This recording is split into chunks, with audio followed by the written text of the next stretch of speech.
Assalamualaikum warahmatullahi wabarakatuh.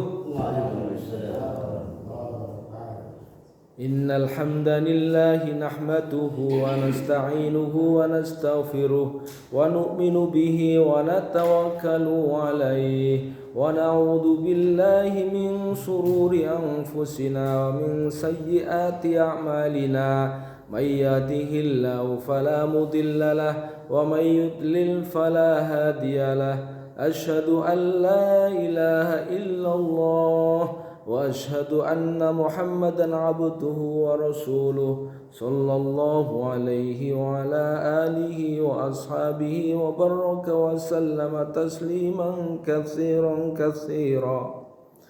Faqad qala Allah ta'ala fi kitabihil karim. A'udzu billahi minasy syaithanir rajim. Ya ayyuhalladzina amanu may yartadda minkum an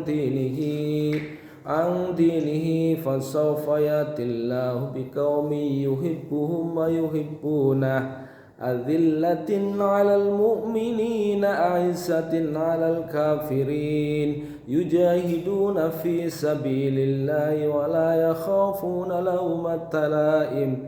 Dzalika fadlullahi yutihi man yasha wallahu wasi'un 'alim.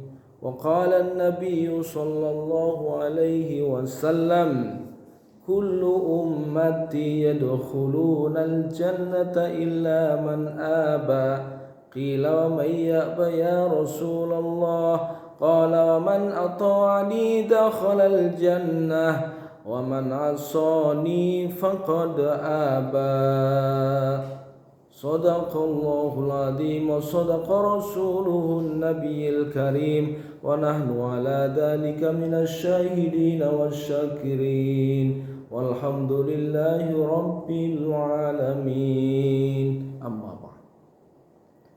Hadirin sidang jamaah salat subuh Masjid Al-Lafali rahimani wa rahimakumullah. Bersyukur kita kepada Allah Subhanahu wa taala karena di pagi hari yang cerah ini kita bisa berkumpul bersama-sama di rumah Allah dengan penuh kedamaian, rasa gembira, rasa bahagia, mendapatkan wejangan dari Allah. Wejangan pertama bersamaan dengan berangkat kita dari rumah ke masjid, setiap langkahnya digugurkan dosa. Setiap langkahnya dilipat gandakan kebaikannya. Masya Allah, kalau tidak berangkat ke masjid, maka sudah berapa banyak dosa-dosa yang telah kita lakukan.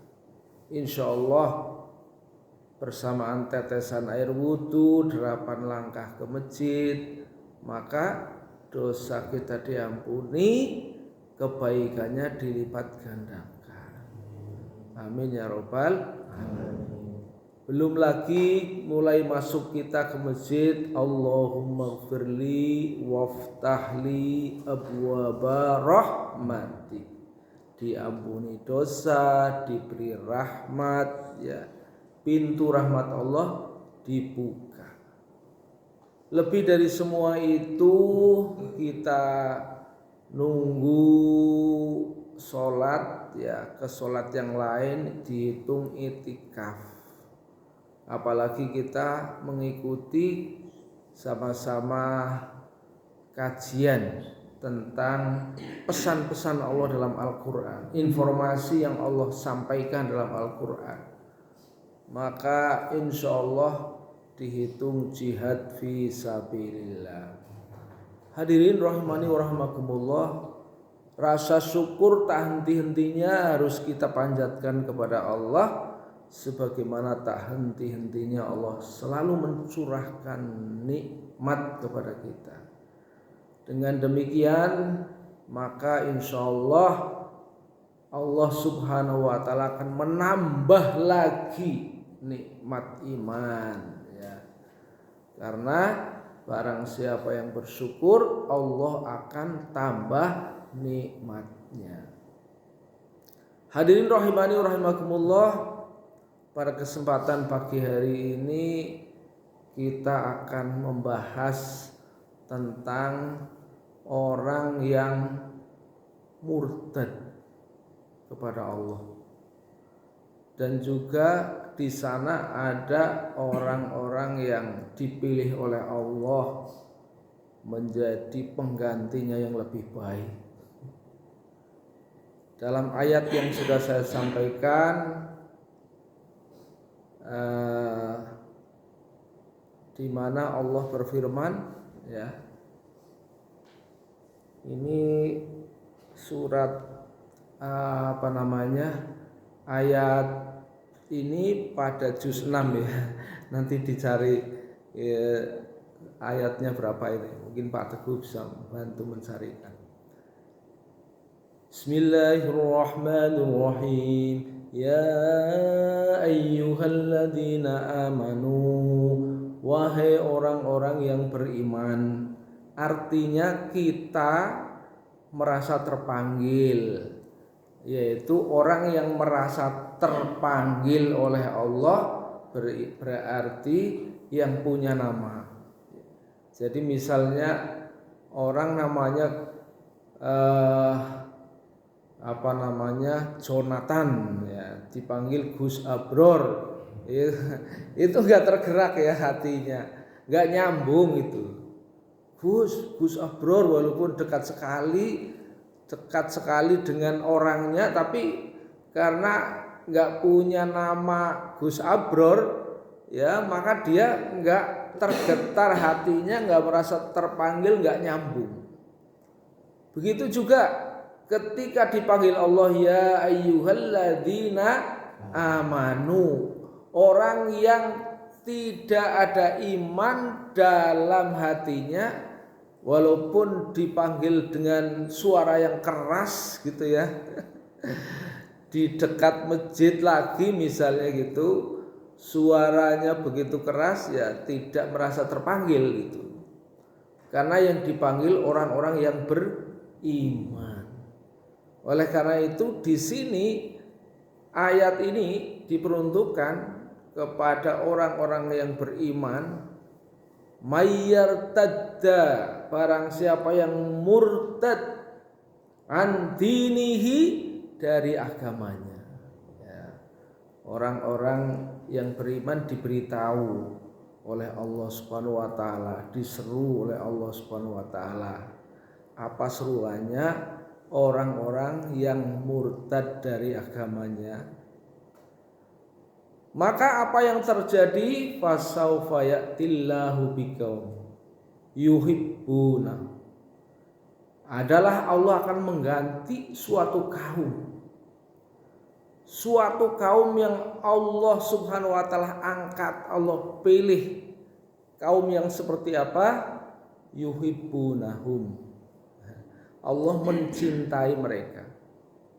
Wa yuhibbunah, dan mereka pun mencintai Allah. Jadi yang pertama-tama disebutkan dalam ayat ini adalah yuhibbu, ya, habba yuhibbu, rasa cinta. Orang-orang yang beriman itu Allah berikan kepadanya rasa cinta, rasa rindu di dada. Kalau orang itu tidak ada rasa cinta kepada Allah, disebut Allah tidak akan bergetar hatinya. Sebagaimana orang yang tidak ada rasa cinta, disebut berkali-kali tidak nyambung. Tapi kalau yang disebut orang yang dicintainya, maka begitu disebut hatinya nyambung, ya. Itu hadirin rahimani rahimakumullah. Yang pertama akan diberikan, yang pertama disebut adalah kata cinta, ya. Karena apa? Cinta ini bersifat reciprocal ya, kalau bahasa kita mungkin saling mencintai. Kata saling itu tidak bertepuk sebelah tangan. Apa artinya? Dalam ayat ini kan yuhibbunahum wa yuhibbunah. Yuhibbunahum artinya Allah mencintai mereka, wa yuhibbunah dan mereka mencintai Allah. Jadi bertepuk, tidak bertepuk sebelah tangan, tapi bertepukan dua tangan ya, ketemu. Allah cinta kepadanya dan dia cinta kepada Allah Subhanahu wa taala. Hadirin rahimani wa rahimakumullah, salah satu indikator cinta kepada Allah tadi ketika disebut nama Allah, wa idza tuliyat alaihim ayatuhu zadathum imana. Ya, ketika disebut nama Allah, disebut ayat-ayat Allah, maka bertambah imannya, bergetar hatinya, bertambah imannya. Itulah orang-orang yang kriteria orang-orang yang nanti dipilih oleh Allah Subhanahu wa taala. Orang-orang yang benar-benar mencintai Allah Subhanahu wa taala. Dan dia pun Allah pun mencintai kepadanya. Hadirin rahimani wa rahimakumullah, murtad dari agama Allah itu banyak macamnya. Macam yang pertama jelas ya, mereka ingkar. Ini macam murtad yang pertama. Innal ladzina yakfuruna billahi wa rasulihi. Murtad yang pertama adalah mereka yang ingkar kepada Allah dan Rasul ya. Kalau dia ingkar kepada Allah dan Rasulnya ya, tapi dia tunduk dan patuh kepada lainnya ya, kepada Allah tidak tunduk, kepada Rasul tidak tunduk, tapi dia tunduknya kepada manusia, baik karena dia muridnya, kepada guru taat sekali ya, walaupun harus meninggalkan sholat, kepada pimpinan taat sekali walaupun dia harus melanggar perintah Allah misalnya. Maka orang yang ingkar kepada perintah Allah itu ya, maka apapun alasannya ya, maka adalah dia orang yang murtad ya. Innal ladzina yakfuruna billahi wa rasuli. Kemudian mereka adalah orang yang ingin mempertentangkan Allah dan Rasulnya ya. Kalau tadi itu terang-terangan ya, ingkar kepada Allah dan Rasulnya. Yang kedua, mereka tidak langsung, wa yuriduna ayyufarriqu bainallahi wa rasul. Mereka ingin mempertentangkan antara Allah dan Rasulnya. Ini Allah begini, kalau Rasul katanya begini, gini. Sehingga senang kalau orang kemudian tidak suka sama Islam, akan mencari-cari kesalahan, mencari-cari jalan bagaimana supaya dia ingkar kepada Allah dan Rasulnya, tapi diakui oleh orang lain ya. Dia berhujah ya dengan lidah bahwa dengan mengatakan bahwa Allah Subhanahu wa taala itu senantiasa ini berbeda dengan Rasulnya, ajaran Rasul begini dan seterusnya, dipertentangkan, menyebabkan orang benci kepada Islam, mencari jalan untuk mendapatkan kebencian Islam. Kemudian termasuk digolongkan orang murtad juga. Itu yuriduna ayyufarriqu bainallahi wa rasulih wa yaquluna nu'minu bi ba'di wa nakfuru bi ba'd, yaitu orang yang beriman kepada sebagian ayat Allah dan juga dia ingkar kepada sebagian ayat Allah. Jadi Al-Quran tidak diterima secara keseluruhan, dipilih-pilih. Ini mas saya yakin yang ini dari Allah, kalau ini enggak lah.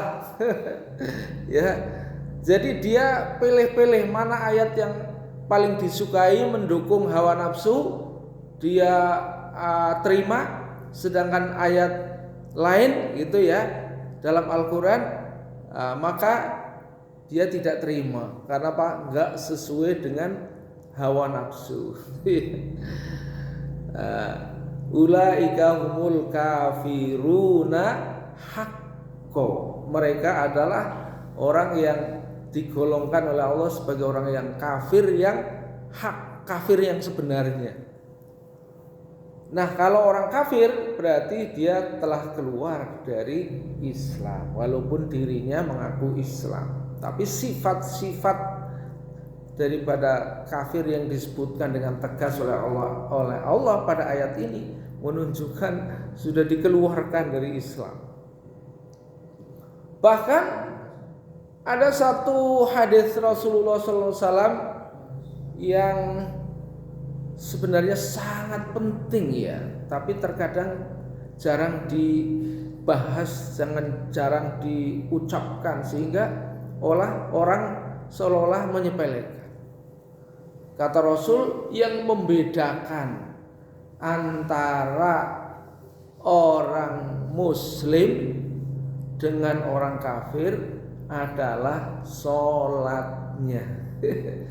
Hadis ini masyhur sebenarnya ya, akan tetapi karena jarang diulang-ulang sehingga banyak orang Islam yang meninggalkan sholat tidak merasa berdosa ya. Padahal yang membedakan orang Islam dengan orang kafir adalah sholat. Bagaimana orang Islam kok tidak sholat? Itu dua hal yang sangat bertentangan ya. Makanya Rasulullah SAW dengan tegasnya mengatakan bahwa perumpamaan orang-orang yang tidak orang muslim ya, atau orang yang tidak sholat itu adalah seperti orang yang tanpa kepala ya. Orang yang tidak punya kepala ya. Apa artinya?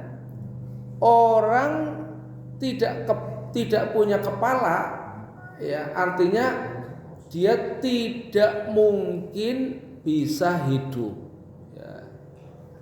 Ini ketegasan Rasulullah. As-sholatu fil Islam karroksi fil jasad. Kata Nabi, kedudukan sholat dalam Islam adalah seperti kepala pada badan. Jadi kalau orang tidak punya kepala maka dia otomatis mati, sebagaimana orang Islam yang tidak sholat itu adalah mati Islamnya, kan gitu ya, mati Islamnya. Hadirin rahimani rahimakumullah, seberapa banyak orang Islam yang meninggalkan sholat karena pekerjaannya, karena istri yang dinikahinya atau suami yang dinikahinya, karena bermain, akhirnya lah nggak sholat nggak apa-apa lah, besok masih ada iki, tapi kemudian selalu berulang ya. Dan begitu banyak ya orang yang menyepelekan sholat. Ini luar biasa ya. kita tidak menyadari bahwa nanti di akhirat ada orang yang mengaku wa minan nasi may yaqulu amanna billahi wal yaumil akhiri wa ma hum bimu'minin, ya. Banyak orang yang nanti di akhirat mengaku, ya, di hadapan Allah, ya Allah, saya beriman kepada Allah dan hari akhir, tapi imannya tidak diterima. Wa mahum bimu'minin, imannya ditolak oleh Allah. Karena iman itu ada buktinya, ya. Kalau kita tidak bisa menunjukkan bukti, ya, padahal Allah lebih tahu apa yang ada di hati, maka ditolak oleh Allah imannya. Hadirin rahimani rahimakumullah. Ukuran iman dalam Islam itu adalah dohron wa batina, dohir dan batin. Dohir saja tidak disertai batin, ya enggak sah, ya. Karena apa? Ada sebagian orang, ya, yang dohirnya hebat, dohirnya kuat, dohirnya mendukung Islam. Wa minan nasi may yu'jibuka qauluhu fil hayati dunya wa yushhidullaha ala ma fi qalbihi wa huwa aladul khisam. Ya. Kata Allah, ada orang yang papakan dohirnya begitu hebat, bahkan menakjubkan. Yu'jibuka qauluhu. Ya. Kata-katanya menakjubkan, seolah-olah begitu hebat membela Islam, ya, begitu hebat penampakannya, ya. Tetapi wa yushhidullah ala ma fi qalbihi, Allah menyaksikan apa yang ada di dalam hatinya. Dia adalah musuh Islam yang sebenarnya.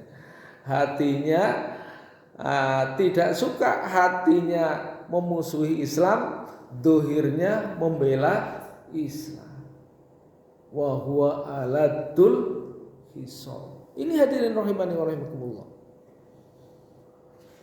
Jadi Islam itu perlu dohron wa batinan, dohir batin. Tapi kalau hanya sebagian-sebagian, ya, maka sudah, ya, dia pasti akan terlempar, ya, dari Islam. Walaupun mungkin mereka masih mengatakan bahwa saya Islam, ishadu bi anna muslimun, ya. Kalau di hadapan orang-orang Islam yang lain, saya Islam, nah, gitu. Itulah golongan orang munafik. Hadirin rahimani wa rahimakumullah. Jadi kalau kita murtad dari Islam, kita murtad dari agama Allah, maka Allah tidak pusing.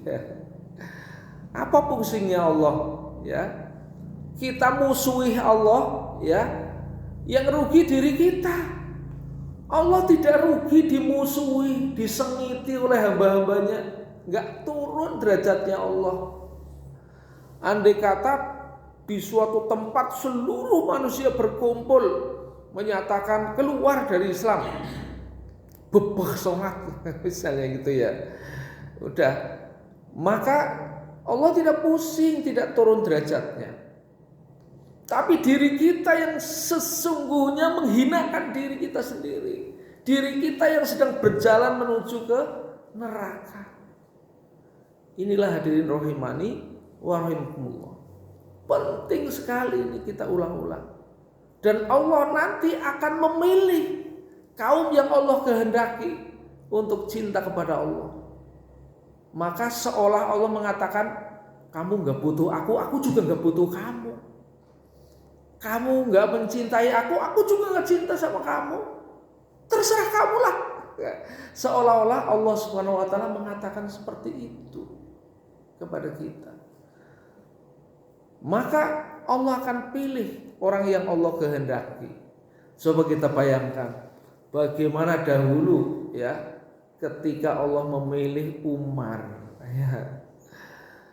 Dahulunya Umar begitu keras untuk menentang Islam atas berkat doa seorang Rasul. Ya Allah, kuatkan Islam dengan Umar atau Abu Jahal. Ini doa Rasulullah SAW diterima oleh Allah Subhanahu wa taala, maka akhirnya Allah pilih daripada Umar yang di mata sahabat pada saat itu seolah-olah tidak mungkin Umar masuk Islam. Bahkan seorang sahabat yang penuh dengan pengorbanan dari awal-awal lagi, yaitu Khabbab bin Al-Arat, dia mengatakan kalau anjingnya Umar masuk Islam kecuali ya masih mungkin, tapi kalau Umar masuk Islam ya nggak mungkin karena bengisnya luar biasa gitu ya, sehingga sampai seperti itu ya. Tetapi bila Allah kehendaki tidak ada yang tidak mungkin. Jadi hadirin yang dimuliakan Allah Subhanahu wa taala, Allah bisa saja seperti itu ya. Dalam onderdil mobil kita gitu ya, kalau ada yang rusak ya tidak bisa diperbaiki, dibuang, oh ini ban sudah bolong-bolong kabel, dibuang, ganti lagi yang lebih baik, kan bisa gitu ya. Jadi Allah Subhanahu wa taala mudah untuk mengangkat, memilih suatu kaum yang dicintai, dan karenanya dia juga mencintai Allah Subhanahu wa taala.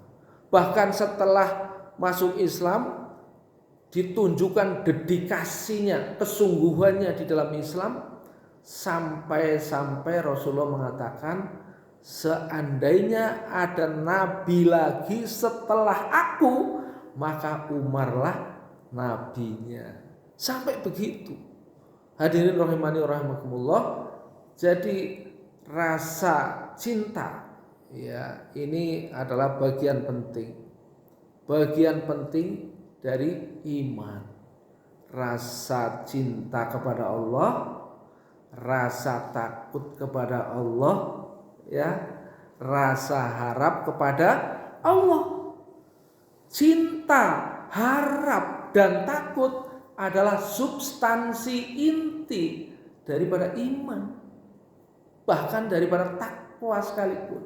Sedemikian rupa sehingga semua itu ada dalam hati kita. Hadirin rahimani wa rahimakumullah. Azillatin 'alal mu'minina, a'izzatin 'alal kafirin ya. Orang-orang yang dicintai Allah itu adalah orang-orang yang lemah lembut terhadap sesama mukmin, suka menolong, memberi perhatian, suka memaafkan, dan seterusnya. Ini adalah karakteristik seorang mukmin ya, orang yang diangkat derajatnya di sisi Allah Subhanahu wa taala. Tapi aizzatin 'alal kafirin, dia tegas, dia keras kepada orang kafir ya. Keras dalam arti adalah dia punya ketegasan dalam prinsip ya. Kalau itu dilanggar, kalau itu melanggar prinsip-prinsip tauhid, tidak ya. Begitu ya. Jangan sampai tidak bisa dibedakan. Ada orang kafir datang malah diciumi tangannya, diciumi keningnya. Nah, gitu kan. Hadirin rahimani wa rahimakumullah, tidak memiliki prinsip dan ketegasan antara seorang kepada orang mukmin dan orang kafir. Bahkan kepada orang mukmin tidak seperti itu. Ya, kepada orang mukmin jangan-jangan sampai menciumi kening. Hadirin rahimani wa rahimakumullah, mereka asyidda'u 'alal kuffari ruhama'u bainahum. Dia tegas, keras terhadap orang kufar, dan dia kasih sayang lemah lembut terhadap orang mukmin. Artinya apa tegas dan keras? Urusan tauhid tidak bisa diganggu. Kalau perlu perang, saya perangi. Ya. Rasulullah SAW sampai 28 kali ya memimpin peperangan ya, karena urusan daripada iman ya.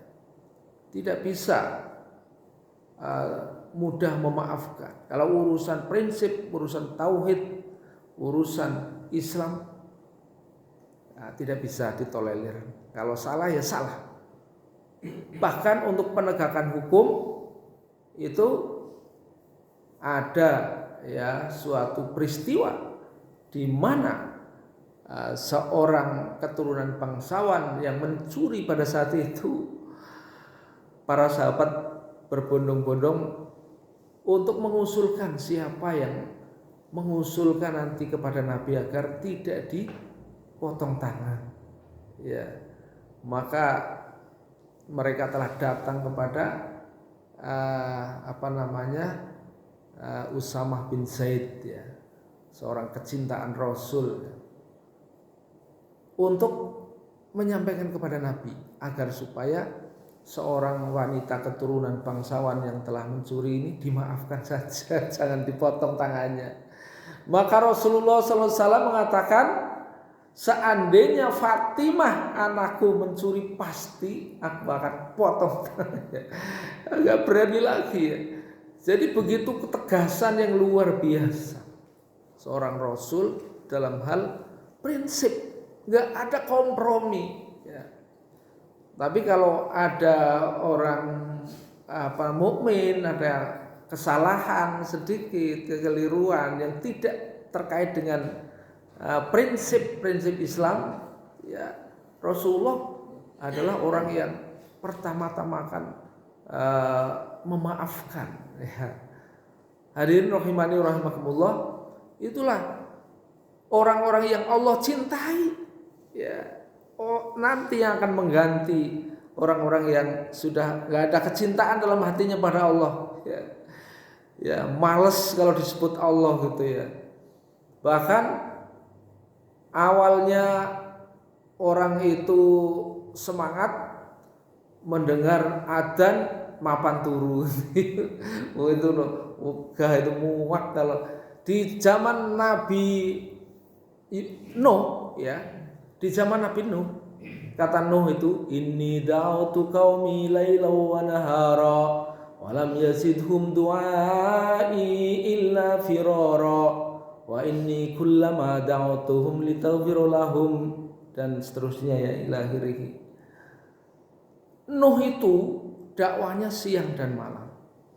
Tapi begitu menyeru kaumnya ya, mendengar nama Nuh ya, mendengar seruan Nuh ya, mereka itu ja'alu asobiyahum, mereka tangannya itu ditutupkan ke telinga, bajunya ditutupkan ke muka gitu ya. Jadi udah muak ya. Kalau diseru oleh Nabi datang muak walaupun lagi senang-senang, tapi sudah ada seruan Nabi itu muak ya. Hadirin rahimani rahimakumullah, itu diceritakan dalam Al-Qur'an. Mengapa? Supaya kita dapat mengambil pelajaran. Jangan sampai sedikit pun rogol ya rasa cinta kita kepada Allah Subhanahu wa taala. Jangan jadikan Allah sebagai sasaran. Ada masalah sedikit enggak sholat, frustasi malah minum. Banyak kan gitu ya. Sedikit-sedikit Allah jadi sasaran. Sedikit-sedikit nesu pada Allah, enggak mau sholat, nesu kepada Allah, tidur.